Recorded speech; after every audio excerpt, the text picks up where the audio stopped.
guess I'll have to ask you again the same question. How did I become a lawyer? So how do you become a lawyer? It was... For the second time, because the audio, something happened with the first audio. I guess going to law school became a logical progression to having been an activist, getting appointed to the largest school board in the state, being the youngest woman ever appointed. And all we did was policy making, and policy is based on laws.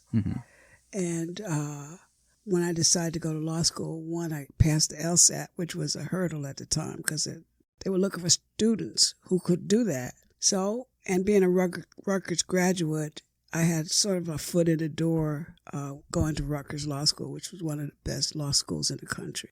And the rest is history. I became a lawyer. I got some good cases. I represented Joe Clark in all of his stuff with the school board in Patterson. Part of that was because I had been a school board member. A progression from school board member was that 4 years after I left the school board, I was in law school, and Joe Clark was best friends to Kai's daddy. Oh, wow. And so when Joe Clark was in trouble, he asked his friend Gene, who was the superintendent of schools, who would he choose? So he told him if it were him, he would choose me. So I got the Joe Clark case, which catapulted me to different levels of achievement, I guess. We won his case for him. He did not get fired by the Patterson School Board. As you know, Joe Clark became a national figure, and I was his lawyer during all that time. Wow. And How long did it last? How long did that case last? Well, it started out maybe in January, and by the time March came around, it was all concluded. Okay. They did not fire him, and I got a lot of cases out of that case. Good. Yeah. Wow. Lean on me was happening when I represented him. So how did you end up here in L.A.? Well, I had practiced law for a while. I got in trouble with a couple of clients. I had rolled the dice and it came up deuces or whatever. And I decided I needed to move away, do something different, because the law was never a goal for me. It was a way to serve folk. And everything that I had done previously was in service to others, whether it was policy making, it was school board membership, whether it was general counsel for the school board.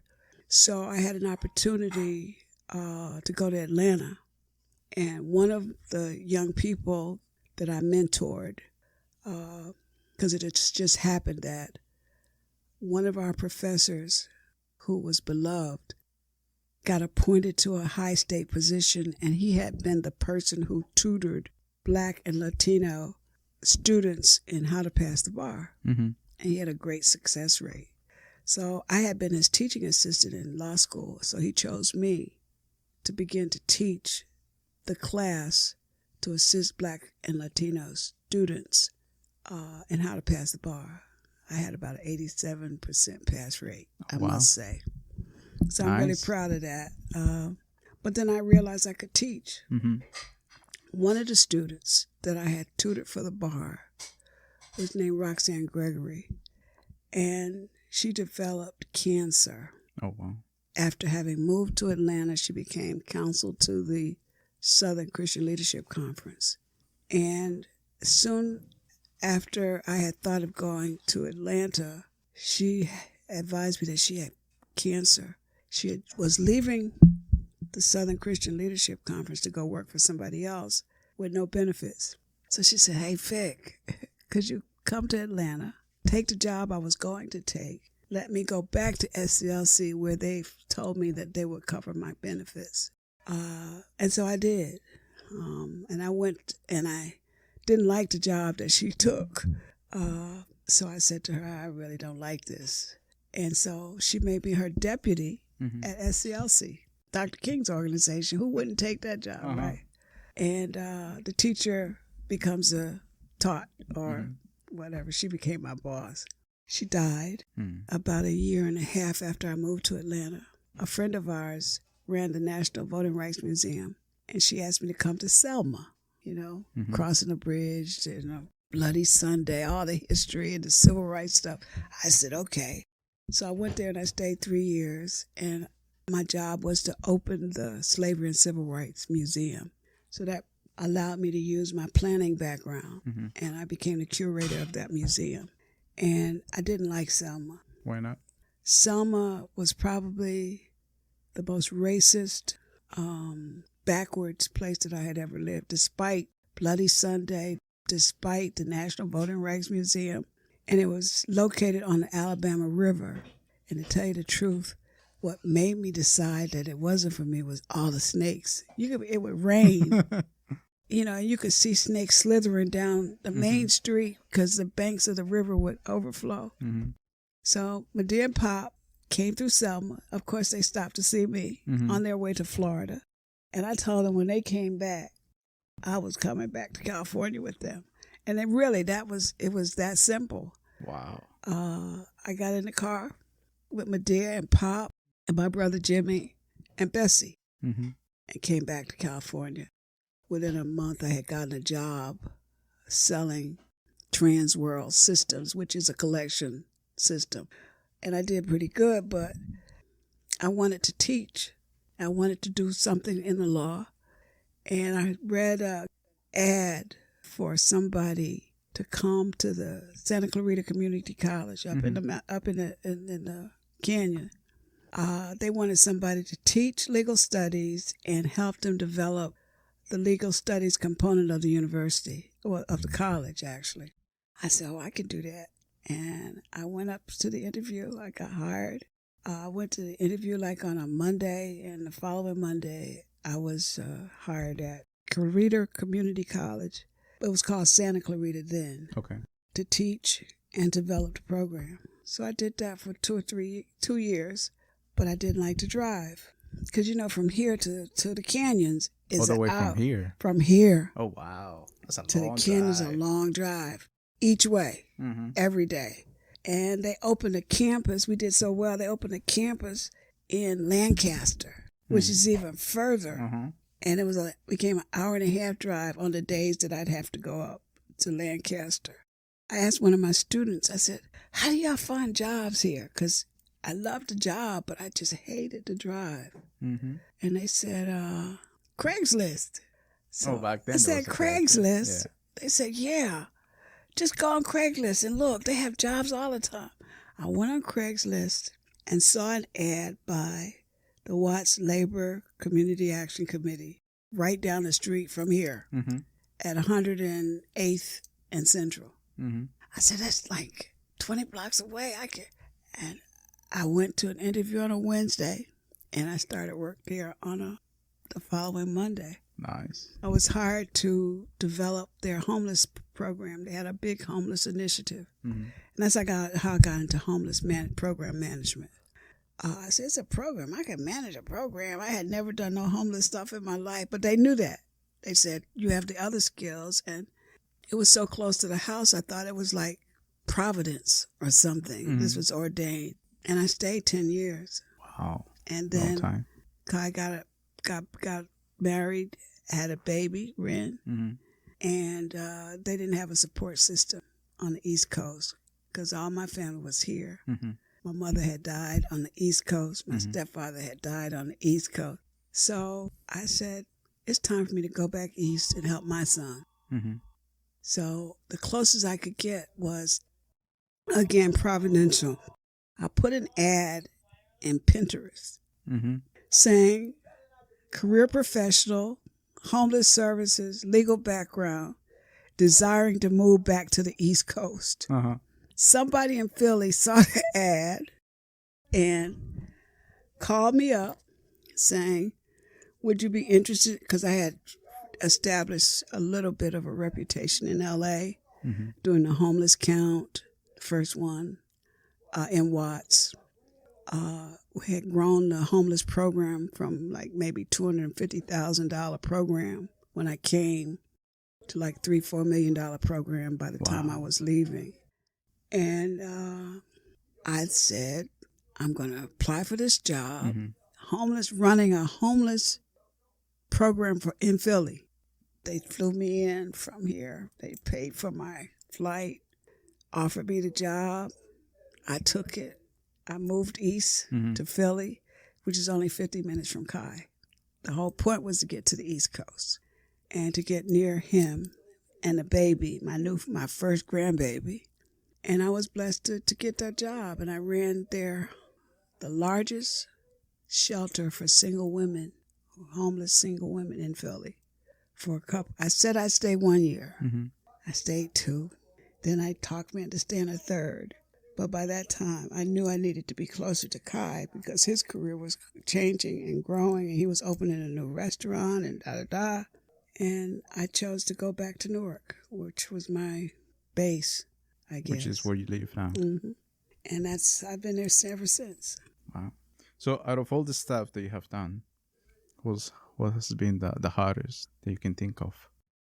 Technically, legal practice is very difficult, especially if you don't join a large firm, which I didn't want to do. Mm-hmm. I was fortunate to be general counsel to the largest school district. I had been a school board member in that district years before. This is where? Newark. Okay. Newark is the largest city, had the largest school board. Okay. I had served 2 terms as a member. That's 6 years. And I left for 4 years, and I came back. Mm-hmm. My clients won the election. They changed over to an elected school board from an appointed school board. My clients won the election, so they said, "You're going to be the general counsel." And that's how they drew on my experience as a board member. I became general counsel. That lasted 6 years through law school. Mm-hmm. So I had some employment as I was entering law school. But the most challenging was running the homeless programs. Oh, the one here. Because the consequences are so dire. A person who has no place to sleep is always frightened. Because being food insecure, they have kitchens and, you can go beg. Somebody will usually feed you something. You don't necessarily starve. You may not have the best menu, but you won't starve usually. But if you have no place to sleep, it impacts everything in your life. Where you can work, if you can work, if you can rest, if you can't rest, if you got to look over your shoulder or sleep in peace. Homelessness is, I think, the largest moving challenge that we face in America today. Homelessness is, I think, a number one human issue. Everybody ought to be able to sleep somewhere. Mm-hmm. And the rules, the regulations, who gets served, who doesn't. Why is there so much homelessness, for example, in South LA? It's a political issue as well as it is a practical issue because people would ship busloads of folk from Skid Row into Compton every day. Mm-hmm. And I'm not talking about 10 people. I'm talking about hundreds of people because when the rest of LA opens up that interacts with Skid Row, all the area around it, nobody wants homeless people in front of their businesses, laying on the street. So they would bus them to places like Compton. So Compton had a major problem. And the challenge was not to just feed them, which we did. Mm-hmm. We had give food giveaways every day. You could come and get food. The challenge was to find them some place to live without extreme recidivism, because the things that make people homeless are things that are systemic, like no employment opportunities or poor employment opportunities. People have no money, they can't pay rent. Mental health in the Black community, Latino community, and in the poor white community is extreme. And then you have the folk who come from other communities where they're not wanted, and they end up in a place like Compton or Skid Row because it's the only place they can have some level of acceptance. Because nobody wants poor, homeless people in there. Like nobody wants them. Not in my backyard kind of stuff. Those were the issues then. But we also built housing. We built an affordable housing unit for homeless folk. And we were the feeder institution, which meant that the county and the city got together and said, okay, we're going to support this housing development in Watts, in Compton, and we're going to put families in there. So in order to get in, you had to be a family, you had to be homeless, you had to have certain income restraints. But the Watts Labor Community Action Committee, right there at 108th and Central, did that. And I was one of the stewards. So that was the most challenging because you had to meet all the guidelines, the federal guidelines. We had to meet all the guidelines for who is homeless. Then among homeless folk, who has priority? And then among folk who have priority, who is most likely to stay in the unit? So the challenge was to put supportive services with the housing to try and impact stability in a positive way. You had to say, we will support you by giving you mental health services, physical health, medical health services. We'll feed you, we'll clothe you, we'll hook you up so you can go to school, and we will find jobs, and we will take folk who come out of prison. We do family reunification. So these were concepts which in 2010 were fairly new. And it's like almost 15 years ago now, 13 years ago. But we were doing that then. And this little community action organization right down the street from here, where we're sitting now, was one of the first organizations to do it. And we attracted national attention in doing so.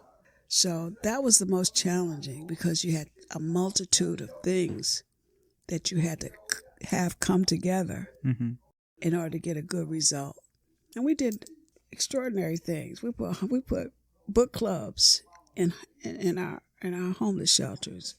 We put music therapies in our homeless shelters. We supported people going back to school. Maxine Waters gave us $100,000 for books. Wow. To support a book club in the shelter. And the county gave us a couple of $1 million to do a program that acknowledged that mental health was a factor in homelessness. And if it was a family and they had children, that's part of the definition of what was family back then, you could get mental health services using the child as the center of the services. But that child's existence in a family would entitle any member of the family to also have mental health services. That's pretty good. So it was called, mental health wraparound services. And we introduced strategies like trauma-informed strategies, I think they were called back then, which had been introduced as a concept in homeless situations by a woman named Sandra Bloom. But we took that model and we actually implemented it. And then we begged a lot. IKEA came in and redecorated our whole shelter. Nice. And one of our for single women and children.